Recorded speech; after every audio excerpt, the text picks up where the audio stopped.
Well, Election Day is here, and it's understandable to feel stressed or worried about the outcome. But what if there's something that actually has a bigger impact on America's future than who wins an election? We need to understand that if we don't learn how to express our ideas, we're actually undermining the ideas we consider to be most important. On this episode, we take a broader look at presidential elections, American politics, and the health of our civic fabric to empower you to help chart a better course for our country after elections are over.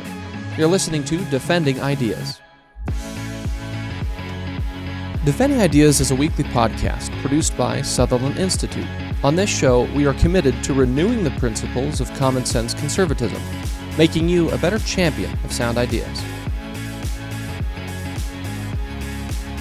Welcome to another episode of Defending Ideas. I'm your host, Nic Dunn, and it is time for the election to finally take place and be over soon. And that's what we're going to be talking about today.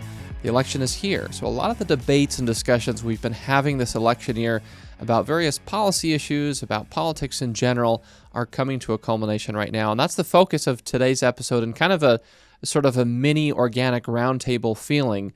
And to talk through some of these dynamics we've been observing this election year, I'm pleased to be joined in studio by Rick Larsen, our president and CEO here at Sutherland Institute. Rick, welcome. Glad to be here. Glad to have you back on the show. And also joining us in our virtual studio is Peter Reichard. Peter, welcome to Defending Ideas. Thanks, Nick. I'm glad to have both of you here because both of you, obviously as folks in leadership here at Sutherland, have observed and been involved in a lot of the issues that have come up this year and in recent years, the kinds of things we debate as a country. And also you've written recently about some of these topics, and I want to go through some of that. The first big thing I want to get your take on, though, for our listeners is, and I'm sure we can all remember hearing repeatedly in recent months and even in recent years, there's this idea that this is the most important election, that the election right now is the most important election of our lifetime. Candidates on both sides say it. It's this idea that it's so important, it's existential. If we get the result wrong, it could be the last one. There's kind of all this elevated rhetoric. But they said the same thing in 2020, said the same thing in 2016. I'd be willing to bet that they're going to say the same thing in 2028. And I want to kind of ask on the context of, yes, elections matter significantly. The people we choose to be our elected representatives have a real significant influence on the course of the country and public policy. But I kind of want to just ask you to respond to that rhetoric of, this is the most important election of our lifetimes, maybe in the history of the nation. Rick, let's start with you. What's your gut response to when you hear people articulate that message? I can understand the feeling, particularly given the way media drives certain narratives and candidates drive narratives. You can understand that notion, but history certainly disproves that notion. And the structure of our government disproves that notion. There's no single elected representative in a republic that can arbitrarily decide our way of life is over, our form of government has concluded. It can feel that way sometimes, but it's simply not true. And I think there's a need for a little bit of a leveling voice on that notion, because I think it's driving people to be more reactive than they need be. Thoughtful, yes. Reactive, no. Peter, what's your take? I mean, it seems to me that there's a balance in between the two principles of, yes, elections matter a lot. They have a real influence on the country and on public policies and on people. But also, this rhetoric does seem very overheated. I mean, what's your general response to it, and where do you think we could maybe find that right balance? Well, first of all, we know what the most important election in presidential history was. It was in 1860. We know it was the most important because as a result of that election, half of the country seceded. And then eventually whole cities were burned to the ground and hundreds of thousands of men were dead in an interstate war. I don't know that we're expecting to see that in the next few years. With that said, Civil War was openly discussed in 1860. There was an expectation, and And now, again, in 2024, it's kind of at the margins. You hear that phrase used. We just had a movie come out over the summer with that title, which seemed to be, pouring a little oil in the fire. But we also heard the kind of rhetoric in 1800 when Thomas Jefferson won for the first time, that we would have a civil war, and that of course, in the end, it was the opposite. 1800 paved the way for an era of good feelings eventually. I mean, unless you were Aaron Burr or Alexander Hamilton, that they didn't have very good feelings. But you look at it from a historic standpoint. We've had elections that were called highly consequential. We've talked about civil war and that sort of thing. And then we've seen our country go in complete opposite directions. So nobody has a crystal ball, but it's standard fare to call this the most consequential election, of course, because everybody wants their voters to turn out. Do you think that's mainly what's driving it then? Is it sort of more just a cynical political tactic that, well, if I convince people that this could be the last election ever, the implication being if you vote for the other guy instead of me, there goes American democracy, there goes our constitutional republic. So therefore, you got to vote for me to protect this system. Is it just purely a cynical ploy to get voters to the polls in favor of you? Or do you think people really, really believe substantively that this is the most important election ever? There's so much at stake, or maybe it's a combination of both. I think it's one leading to the other. It certainly is consequential. Is it existential? Again, I think that takes it to an extreme that is unreasonable, but it is consequential. But if that message is delivered with enough enthusiasm and consistently enough, people will buy into that. They will believe that. It does matter when we cast our votes, and it's a privilege that we should hold as among our most valuable possessions under freedom. But I think one narrative drives the other, and I think the casualty, unfortunately, is thoughtful debate, because if we're simply in this good versus evil dichotomy, we're not discussing policy. We're not really discussing direction other than in existential terms.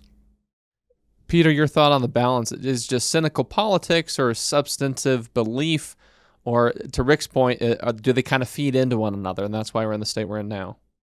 Well, I think you play the cards that you've been dealt, and it's something that I think pervades this election were the cards that each campaign has been dealt, and I think that they're certainly both, because it's such a tight election, they're certainly both very concerned with getting people to show up, and so that kind of rhetoric certainly helps.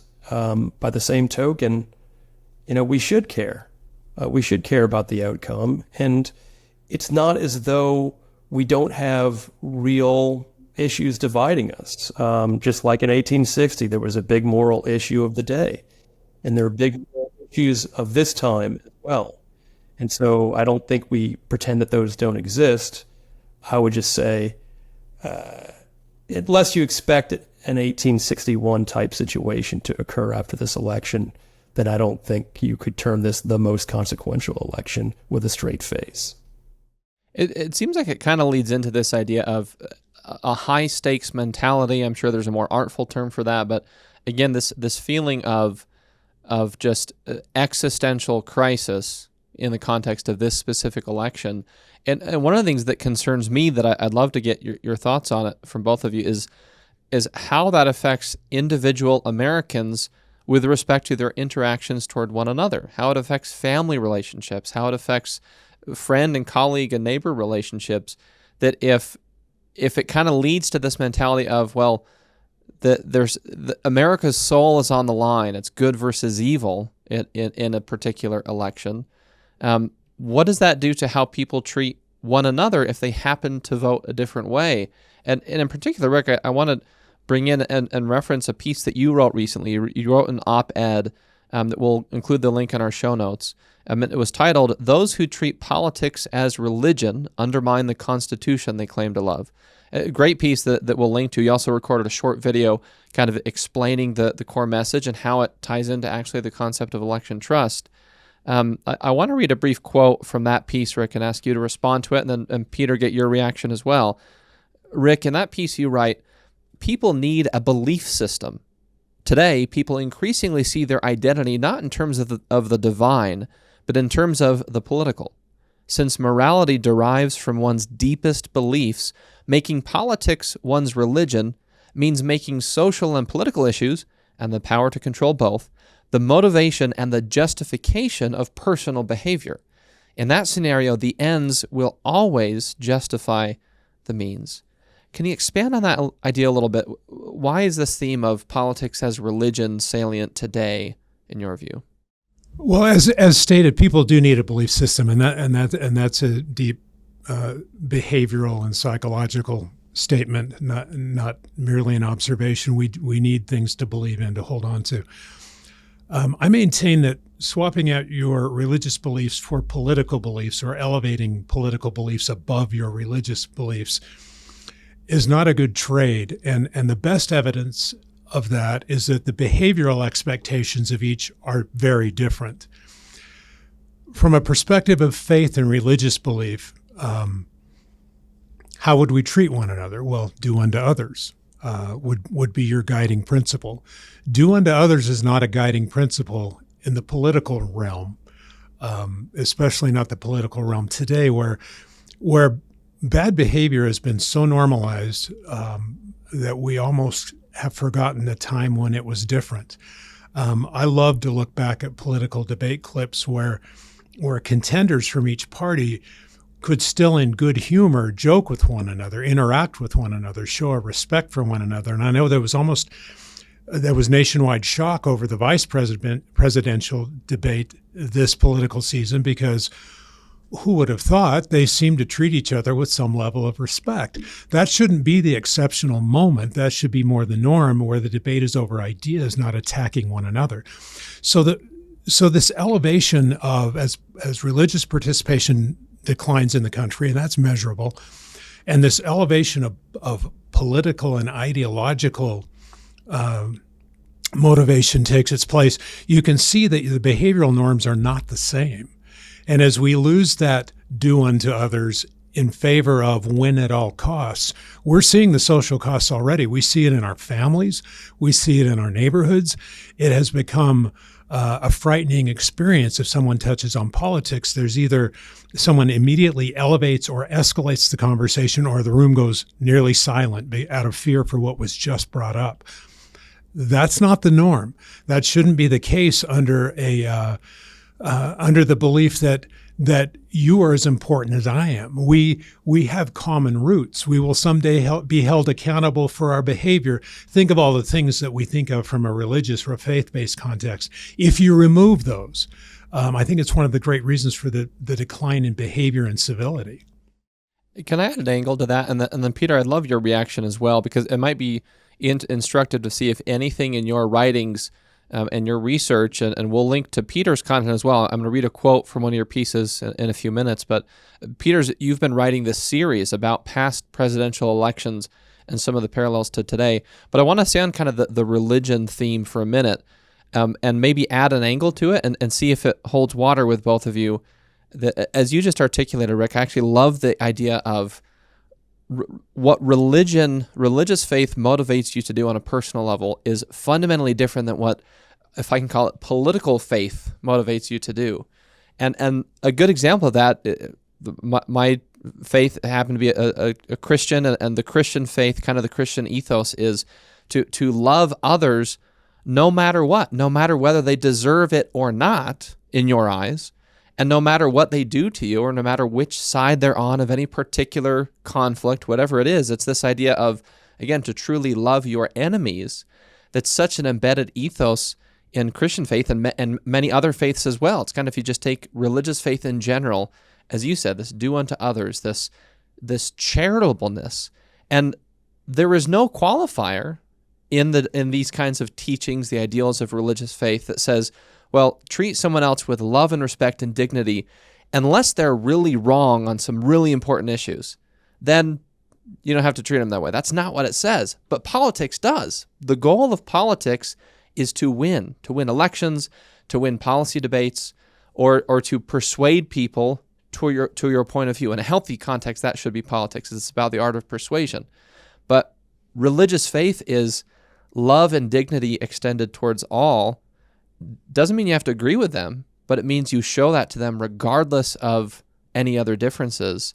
And so I guess the point I'm trying to make is, could we flip it a little bit and say that actually political actors, yes, don't replace your religious faith with a political faith, but is there a way for sort of religiously motivated person-to-person treatment to play a greater role in our politics if we treated each other with the kind of love and respect that religious faith asks of us in our political interactions? Could that be a benefit? Would that strengthen our public debates, our public discourse? Would that ease some of this feeling of, well, if the other guys get their person in, they're all bad, so therefore America's toast, instead saying, well, I still love and respect them, and they're worthy of human dignity, and my religious faith compels me to do that, even if I still think that they're wrong on a number of important issues?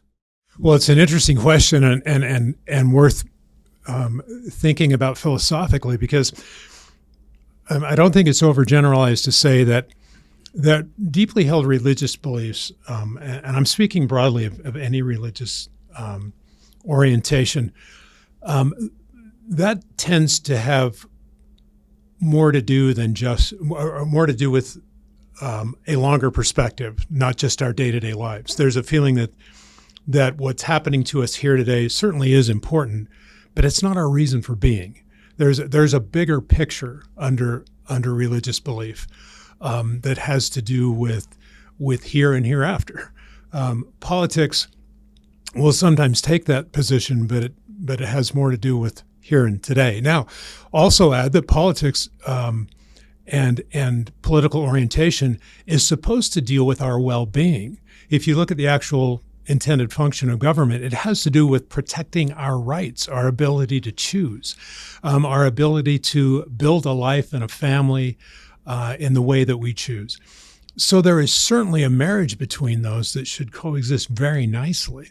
But again, if one becomes extreme, and you can see extreme religious ideologies playing into politics, or at least acting in the name of politics today all around us, there should be a more healthy and productive coexistence, because if we truly took the attitude of caring for those less fortunate, which if you put a political spin on that is different than a religious take or a religious motivation, but caring for those around us, building communities of unity, taking care of those less fortunate, elevating all around us, viewing each other with a divine perspective, seeing seeds of divinity in one another. If you could bring those back to the political arena, we would certainly have a better form of government, because we would debate those ideas from common principle rather than political advantage.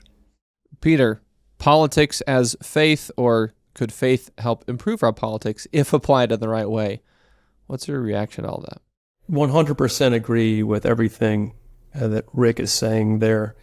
And it's not a mistake or not an accident that we've seen the rise of politics as a blood sport with the decline of religion. But I guess I'm looking at what's in front of us right now, which is that it is a blood sport. And to be fair, let's start with the Harris campaign. I said before, you're playing the cards that you're dealt because, as you mentioned before, the goal is to win, and the pressure to win is enormous. Billions of dollars on the line. And if you're her, you can't play the economy card and have a nice debate about the economy, because, just as one example, inflation gave everybody a pay cut. You can't play the border security or public safety card. I don't need to go into that. You can't play the foreign policy card because of Afghanistan, Ukraine, the Middle East. So you've only got a couple of cards to play. And they played the pro-abortion card, which plays to their base. And then they got this other card. It's like, okay, we're not doing too well, but we've got this one more card to play. And it's the Hitler card. So you say Trump is Hitler and his followers are fascists, and then Biden comes out and goes Dark Joe on us and calls Trump supporters garbage. Now, it's a little less surprising when Trump does it, because being insulting is on brand, right? His campaign got in trouble for a bad joke about Puerto Rico's garbage problem from an insult comedian. But Trump himself is an insult comedian. Now, to be fair to him, I went to a boys' high school like he did. I lived in New York. I went to Fordham for grad school, which Trump attended for a while. And there's kind of a boys' school Northeastern culture of insult comedy. Trump is from Queens. You know who else is from Queens? Is Don Rickles, who's the greatest insult comedian of all time. So he's this, in our politics, this weird character. And either you like Don Rickles jokes from your president, or you tolerate it because you like what he does and not what he says, or you find it highly inappropriate. But it's not like he's going to change at this point. Now, all that said, one of you brought up the vice presidential debate. I mean, it can be that way. So we have a choice. So yeah, win. The mentality of the parties involved is win virtually at all costs. But we do have a choice. Peter, I want to keep going for a second, because some of the things you mentioned about the unique, or at least unique feeling dynamics of our current state of politics overall and this election cycle in particular. And as you mentioned, some of the dynamics of the respective campaigns, again, sort of the things that campaigns will do in the attempt to win, because obviously the goal of a campaign is to win an election. What did you see as you went through, and we'll link to all of them. There's a series of articles from you that we have them on our Sutherland website, where you basically went through a series of past presidential elections and identified parallels with a lot of the same things you're articulating about today's presidential election. And it's one of the most fascinating things I've read in a long time, because a lot of the stuff you wrote, you could pull out paragraphs, and someone could have written that yesterday about the 2024 election cycle with almost perfect parallel, but yet our country was still standing after all of those presidential elections. And again, you talked about 1860. Of course, there have been very tumultuous things in the past and an incredibly destructive civil war. So it's not like this rosy picture that everything has always been fine. But I want to read an excerpt of one of your pieces titled "The Most Consequential Election," and ask you to respond to it and expand on kind of the things that you found that might point to some parallels with some of the things you just described about the current campaigns. In that piece, Peter, you write, "The election of 1860 is almost always viewed in hindsight. It is seen as a contest over some admixture of slavery and states' rights. To be sure, those were animating issues. But for Americans of that time, it was an election charged with emotion and tribalism. It was the culmination of years of hyperbolic invective, accelerating sectionalism, and growing divergence over fundamental moral issues. There are disturbing parallels to our own time. Take the moral question of the era. Just as the anti-abortion and pro-abortion camps today hold divergent views on human rights, so too did the opposing sides of the debate over slavery." And again, Peter, that's one example. There's a lot of other examples in those pieces where, again, there are these tensions, there are these things campaigns are doing in the interest of winning, again, playing the cards they're dealt. But there are so many parallels today, some that are a concerning warning, and others that maybe can be a comfort that this era of our national politics is maybe a little bit less unprecedented than we think it is. Is that right? What's your expansion on all of that? Well, with regard to 1860, the thing that's unique about that one is, well, let me put it this way.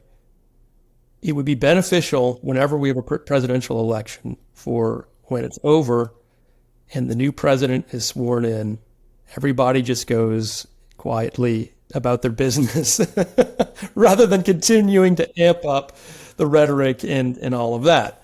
Now, with all of that said, 1860 was a comeuppance in a sense for the United States and its original sin with slavery. So, whether war was necessary to do that is a whole other discussion. But you know, so I looked at the elections of mainly four presidents: Jefferson, Jackson, Lincoln, and Grover Cleveland. With all of those, obviously, there are parallels in terms of personal attacks, claims that democracy will end if this or that candidate gets elected.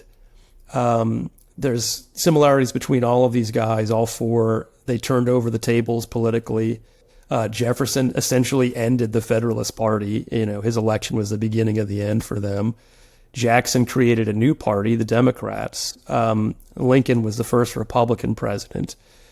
Cleveland was sort of the fly in the ointment for the Republicans during an otherwise period of complete domination. He thumbed his nose at his own party, in fact. And so we're seeing kind of similar disruptions in our politics today: disruption, realignment, new approaches. So there are parallels there. Jackson and Jefferson, we've already had celebrity presidents. That's what we've got a celebrity running for president for his second term now. Jackson and Cleveland both lost and called the elections rigged. And that turned out to be a winning message for them when they came back. Cleveland, by the way, was the only president to serve as president, lose, and then come back and win. A couple of others tried, but failed. So if Trump accomplishes that, he'll only be the second president to have accomplished that feat. Jefferson, Jackson, Cleveland, they all ran against corrupt elites. This what we call the swamp, the corrupt elites in Washington or wherever. Jackson and Lincoln created these rough-edged personas just to attract the regular Joe vote to their campaigns. They were both successful in that. And, there was that rhetoric. If X wins, if Jefferson wins, this will be the last election. And Jefferson's partisans said, if Adams wins, this will be the last election, and Adams will install his son as the prince. And so, that kind of rhetoric is always, has not always, but at least cropped up again and again. Some other things, we mentioned that were fascists coming up. I mean, Jefferson and his followers were called Jacobins. That's exactly like calling someone a fascist today. A murderous mob of ideologically deranged people. That's the same rhetoric. Jefferson was accused of colluding with the French. We've heard about Russian collusion in recent years, and Chinese collusion on the other side, for that matter. So, you go through all that personal insults. People's personal lives were fair game. Jefferson, of course, was alleged to have affairs with his slaves. Adams was called a hideous hermaphrodite. Jackson was called a rapist, and his wife and mother were attacked for their alleged unchastity. John Quincy Adams was accused of serving as pimp to the Russian Tsar when he was serving in his diplomatic tenure there. And Cleveland got hit for having a baby out of wedlock. And so, again, just going after people's personal lives, calling them tyrants. Let's go to Lincoln. The tyrant and despot rhetoric used against Trump today, it's a lot like the rhetoric that was used against Jefferson in 1800 and Lincoln both in 1860 and in 1864. People forget that he had opposition in the North during the war. And in fact, if you look at John Wilkes Booth's writings, his writings closely mirrored the rhetoric of the Democratic press and the party itself was using regarding Lincoln. So like sic semper tyrannis was par for the course in those days. So, which reminds us that this rhetoric does have consequences. I guess my question, and that's a great summation. Again, I encourage everyone to go read the series. It's a lot of in-depth historical analysis or storytelling that draws parallels to today. So one, it's fascinating. It's just a great kind of crash course in presidential election history that's very relevant to the current era. But number two, my question is, given all of that and everything you just said and everything that's in your series that you've written, if I'm just a regular voter, hearing all that or reading all that, should I walk away feeling comforted that, oh, okay, politics is a blood sport. A lot of the things we're hyper focused on and worried about today have been present in past presidential elections. I should be comforted that America is pretty good at dealing with contentious, tough, difficult, divisive politics, and not always, but most of the time coming out okay. Or should someone read that and be worried and be a little bit disturbed of, well, here are some warning signs from the past that sort of should instruct how we act today? Or is it a combination of both? What's kind of the sentiment you walk away with after having done that historical review? It's a combination of both. We should feel confidence in our institutions that despite rhetoric, we're able to overcome,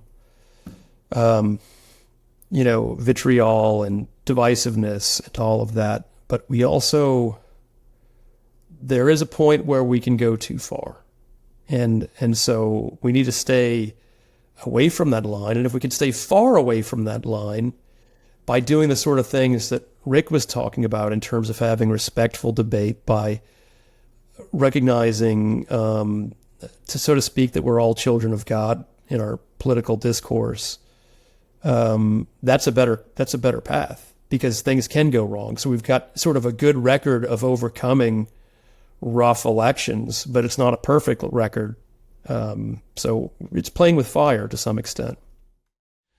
Rick, I want to bring you back in, because what Peter just said of this idea of it's both comforting and concerning when you look at history. And maybe that's the best even-handed, sober-minded review of history in general, is there are things that should give us confidence and things that should be interpreted as warnings. And the way I want to kind of interpret it and get you to expand on is how it factors into the choices of individual behaviors that individual voters engage in. So the hypothesis that I would offer, the argument that I would offer is, in my view, what is perhaps more consequential to the future trajectory of the nation is not always who wins an election, but is how voters on different sides of that election decide to interact with their fellow Americans moving forward. To be honest, in some respects, I'm much more worried about how Americans view each other and treat one another with respect to political differences than I am about a particular elected official sitting in particular offices. And kind of pulling in some of the work that you've been involved with, there are a few initiatives on the national level here in Utah. We'll talk about a few of them here. Disagree Better, Utah Governor Spencer Cox's initiative when he was the National Governors Association chair. The Dignity Index, which is something that has a very strong presence here in Utah, and also Braver Angels. So these are just a few of the kind of initiatives that are focused on this idea of discourse and rhetoric and how we disagree with one another.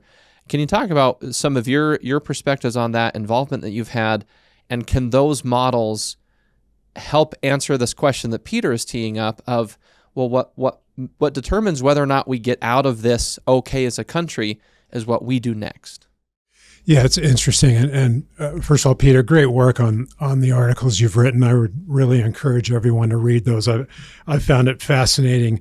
And whether or not they're discouraging or encouraging, I'll add one more word, they are instructive, and we should learn from them. Let's talk about those who hold elected office and those who elected them for a moment, because there would be very few watching a podcast like this who aren't familiar with concepts voiced by more than one of our founders, wherein they express things like, our form of government is meant for a virtuous people. Let's not forget the form of government we enjoy, the tremendous freedoms, the opportunity, the history of the United States of America, what we have accomplished both on our own soil and around the world in terms of leadership and lifting people out of poverty and bringing democracy to every corner of the earth. We are a remarkable experiment in government. An experiment is an interesting word because, as our founders pointed out frequently, and sometimes with a sense of concern, is that we are not assured these blessings of freedom and liberty. They are dependent upon our behavior. I will always be influenced by a comment Clayton Christensen made in his writings and in a video, where he was talking specifically about our form of government and the rule of law. And the statement is this: our form of government works because most of the people, most of the time, choose to follow the rules. And if there ever comes a day where most of the people choose not to, you can't hire enough police. Now think about that. What that's saying is, under the extensive, expansive freedoms that we enjoy, there is a call for a certain level of self-restraint. And if we choose to discard that self-restraint, we push at the very rules that have kept us free. Freedom actually has conditions, and ours certainly does. And again, so if history proves no one election is existential, 1860 proves that it could be. And put us through a period of history that I would hope we would not choose to repeat. Choose. Anybody watching this either recently or is about to cast a vote in a free and fair election. Are elections without issues and problems? No. Can we improve? Yes. But there's a choice to make. Having just made a choice of who you voted for, you now have another choice, and Peter touched on this.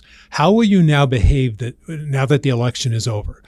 What will you choose to do? How will you choose to behave? What language will you choose in going forward? Because what happens to us next depends upon that. It is not wrong or inappropriate to question things, to say, is our election security what it should be? Is the process, are the mechanics, is everything the way it should be? And when things are proven to be ineffective, we correct them. We catch them, we expose them, we correct them. We should take comfort in that. We should not use that as the opportunity to say, see, the system does not work. Those are two different statements. Should we protect and improve our systems? Yes. Do they simply not work? That is not a fair statement, because they do. And so depending on the rhetoric we choose, we will either be part of building a path forward, of coming back together as a nation, of continuing to lobby for those issues, moral or otherwise, that we consider critically important. Yes, make your voice heard. Yes, be involved in those things. But the manner in which you do that matters greatly, because if you approach that with total contempt, which is the disregard for the very humanity of the person on the other side of an argument, that is not debate. That is not working towards a solution. These programs that you mentioned, and I've been honored to sit on state boards for 2 of the 3 programs you mentioned, are they making a difference? They are, and it's not enough. We need to adopt these principles at a broader level. We need to understand that if we don't learn how to express our ideas, we're actually undermining the ideas we consider to be most important. Let me explain that, because this is important in a democracy, in a representative republic, more accurately. If you and I are on opposite sides of a debate, and I am not making my case, so in response I begin to demean you, we're no longer discussing the idea. There's no longer any possibility I could share an insight with you or gain from you an insight that would move us both forward. We surrender that opportunity when we attack one another. Now think about that statement in view of current politics. What are we doing to our opportunities to solve problems? I cannot help but wonder 2 things. One, where would we be if we had had social media in 1860 and the speed at which ideas, misinformation, lies can be spread? But the other thing I consider is, where would we be if we used all of the technology and the capability and the freedoms we have now to focus on solving problems rather than tearing down political opponents? Where would we be if this election now just passed had been focused on policy ideas, policy, not personal attacks, not good versus evil, but where are we on making progress on this policy, and what could we do next? We'd be in a different place. We'd be aiming at solutions. And instead of the fear that seems to be permeating the electorate and the continued deepening division, we would be angling towards hope and solutions. I believe that is possible. I believe we can come back to that. But that is a decision to be made by the people. We need to choose that path amongst ourselves and be models of that path. And I'm all for any program like the ones you named that envisions that and tries to demonstrate that. But at the end of the day, and this is appropriate for a free people, these are individual decisions we must make. Rick, something you said really stood out. I mean, a number of things really stood out to me, but one in particular, when we're talking about it in the context of we get to choose, that I think you've said before, either on the show or in maybe some of your other writings, that if we view American governance as something that happens to us, rather than if we view it as something we do together in the form of self-government, in the structure of the constitutional republic we've been blessed with in this country. That's a really important distinction. And if we view it as, well, I have to take some ownership over America, and that doesn't mean that only manifests in terms of voting what I view the correct way and then bludgeoning on social media or in person those who vote differently, but taking some ownership in terms of I like the choice aspect of, what are we going to do next? What are we going to do post-election? What am I going to do as a voter? And what I wrote down actually was this idea that and maybe this is an oversimplification, but it's kind of, each of us as voters get to choose whether we are going to build up or tear down. Build up in reference to our civic institutions like the integrity of our elections, or tear down and say, as you said, the whole system is flawed. To build up would say that, of course, we can improve things. We should always be looking to improve. But you're approaching it from a baseline of trust and sort of a solid foundation, always seeking to improve. And then building up versus tearing down with respect to our fellow Americans. If I'm engaging in a conversation with somebody, and as you said, if we have a fundamentally different perspective on a really important issue, I can choose whether I want to build up that person, build up my relationship with that person, or tear it all down. And no one is going to be persuaded to my point of view if I go into it with the intent to tear them down and say, you're wrong, and here's why you're wrong. And in fact, maybe you're kind of a bigot. And the only way to not be a bigot is to agree with me. That Arthur Brooks has said in his fantastic work, Love Your Enemies, no one has ever been insulted into agreeing with you. And I would add, no one has ever been shamed into agreeing with you. But I love this idea of a choice, that to build up one another, to build up our relationships, to build up our institutions, which still means rigorous debate and disagreement, but it's in the pursuit of shared improvement that we can achieve together, even in the context of disagreement, rather than just tearing it all and tearing everyone else down. That distinction seems vital to me for each of us as voters in terms of what's next after the election. Yeah, in fact, I'm going to invoke another American Enterprise Institute scholar. Sutherland works closely with AEI. We value the relationship, the scholarship, and drawing on Yuval Levin, as I have frequently. I'm going to challenge those listening or watching. Here we are post-election. I'm going to challenge you to abandon optimism and pessimism. And the reason I'm going to ask you to abandon those, I'm going to suggest you replace them with hope. Yuval writes convincingly that optimism and pessimism inherently contain this notion of what will be, and I'm optimistic it'll be good, but there's an inevitability that it's either going to be good or it's going to be bad, whereas hope is an active strategy. Hope says, I will be involved, I will be part of this. I am hopeful because I am engaged. I am part of the solution. I'm part of making this right. And I'm going to suggest that there's an opportunity to lay those two potential resignations aside and say, I choose instead post-election to be hopeful. There is or there will be a new president in place. Presidents are important. Are they the most important thing in your life every day? I'm going to suggest there are other important things. What happens in your home and in your community and in your state may be more proximate and important to what happens to you on a day-to-day basis than national political debates. And there will be another election, there will be a midterm, and there will be another election in 4 years, and change is always possible, and we can be involved in that change. And we should be hopeful that let's commit to ourselves that 4 years from now, in the next election, there are far fewer people saying, I don't like my choice. I don't like either one of them. Wouldn't it be inspiring to look to a day where there is a candidate or candidates on both sides who represent leadership, competence, a vision for America, a commitment to our founding principles. And yes, there can be political differences on how we arrive at some of the needed reformations and successes that we all want to achieve.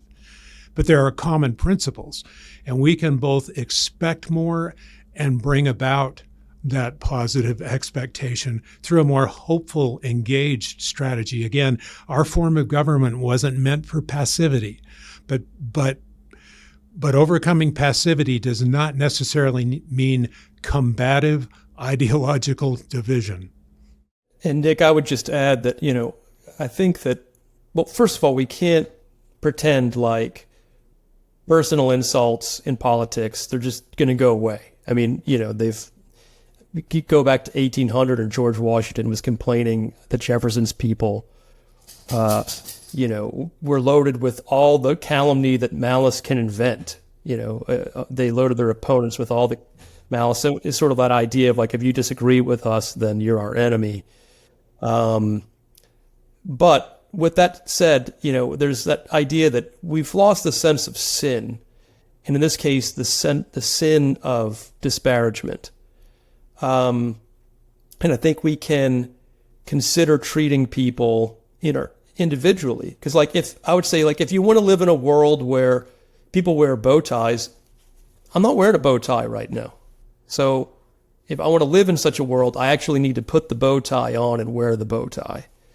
So I would say the same thing. If you want to live in a world where people are civil, it won't do to say, well, we need more civility, and then you go insult your political opponents mercilessly. So I think in our individual lives, we put on that bow tie of civility, so to speak. We consider treating people in social media and public pronouncements the way we would treat them if they were sitting in front of us, because it's so easy to blast someone when it's behind the screen of social media or the press. And the press has been, from the beginning, a major culprit in the political invective in our country.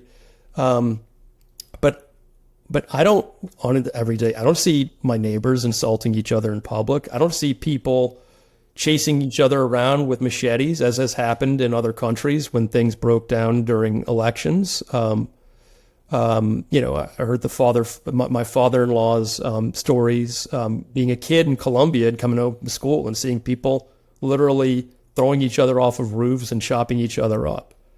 We're not, because of a presidential election, like Rick said, this is not everything. And so we're nowhere near that, and we need to stay very far away from it.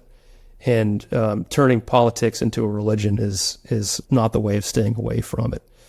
But at any rate, it's this media that facilitates and amplifies the invective. It's as I said, it's always been the case, but we have a choice as to what do we click? Do we click responsibly, or are we clicking on the most, the nastiest stuff that we could find on the internet in terms of political discourse? And then how are we acting as agents out there in that arena? Well, this has been phenomenal. I think we'll have to maybe do another check-in with you two, maybe a few months after the election, and kind of see how we're all doing as Americans on this. Before we close, I want to make sure if there are any final thoughts oriented toward this question of what's next, what do we do, what can I do as a voter moving forward to strive for this healthier civic fabric that I think we all know we want, but are we willing to make the choice to do it? Any final thoughts on what we should do as voters? Well, my thought would be, again, with an emphasis on personal choice. Don't withdraw from the process. Don't decide you're never voting in an election again, because this one was so combative, so unfulfilling. Again, choose a hopeful strategy of engagement. If anything, this election cycle should encourage people to be more engaged and to commit without fail to vote in the next election. And in between now and then, the objective should not be to denigrate those who prevailed in this election so badly they can't possibly win again. It should be to lift up leadership and candidates who represent those things that you feel are most important. And, in this culture of contempt, you're either a purveyor or a consumer. The purveyors are profiting from this. The consumers are afraid. Get out of that victim role and be part of a hopeful solution and work towards those principles and objectives that you feel are worthy in a productive way, in a way that shares ideas, that brings insight to the other side rather than deepening the division. So I know it sounds way too simple, but our form of government was formed around this kind of individual initiative. It's why it feels like it's failing is because we're withdrawing. We have abdicated certain responsibilities. We expect too much of government to solve all of our problems. We, the people, can build this in our homes and communities and states as the great laboratories of democracy. And that's the opportunity in front of us for the next 4 years. I agree, Rick. I would say, above all, put your family unit first, then build out from there. Get involved with your community, your church. Get involved then in state and local politics. These are the things kind of in that order that directly affect your life the most. And ask your federal government to handle foreign policy and keep the peace when possible. But, so much of the focus on national affairs is about getting a dopamine hit from entertainment. You might as well, in many cases, you might as well just be rooting for one NFL team over the other. And it's okay to be entertained, but let's not let it soak up all of our civic energy. And let's focus on our own communities and our own states. I think about our system of federalism and the genius and why more of it is better. Jefferson, in his first inaugural, he was trying to heal a divided country. And he argued, among other things, for protecting states and all their rights as part of the medicine for ending the bitterness. Let's focus more at the local level and less at this national picture. And I would say after this election being behind us, go read some classic literature, or go fishing with your brother or your son, or take a craft class with your daughter or your sister or your mom. Take a break from it all. Take the time to be grateful for this beautiful country that we live in. Excellent words to close on. We'll end it there. We're at time, but this has been phenomenal. Like I said, we'll have to do some check-ins to keep encouraging ourselves and our fellow Americans to live up to these ideals, because I really do think it's possible, and I really do believe most people deep down inside want it. It's just hard to sometimes choose to be that kind of citizen when there are some incentives to go the other way. So thank you both for having this special Election Day related conversation. Rick Larsen, President and CEO here at Sutherland, and Peter Reichard, our Chief Growth Officer at Sutherland. Thank you both for being on this episode of Defending Ideas. Thank you, Nick. Thanks, Peter. We're going to take one quick break before we leave you with some final talking points. This is Defending Ideas. Stick around. We'll be right back. Sometimes it's hard to keep up with the latest policy debate that affects your life. The solution? Subscribe to Sutherland Institute's weekly newsletter, where you'll find in-depth insights from seasoned policy experts, compelling multimedia, and advance notice of special events. Visit sutherlandinstitute.org. Welcome back to Defending Ideas. If you're like me, you often wonder, what is my role in all of this? As a regular voter, how can I make a difference for the future of our nation? Here are 3 things that stood out to me from this conversation today that I think we should remember when we try to answer that question. Number 1, as we learned from Peter in his excellent series on past presidential elections, there are examples throughout America's history of contentious and divisive elections, some of which actually offer hope that this election year is not as unprecedented as it may seem, and that we've been through similar things in the past and come out okay. But some of these examples also offer a warning that things could get much worse, depending on how Americans choose to behave. That leads to number 2, the choices that you and I make today and in the weeks, months, and years after an election have a huge impact on the trajectory of the country. And I'm not talking about which way we vote. I'm talking about how we treat our fellow Americans who voted differently than us, and how we engage in the work of strengthening the American experiment in our communities and our families and through our civic institutions. So what is the choice before us? That leads to my third point. we can choose to build up or tear down.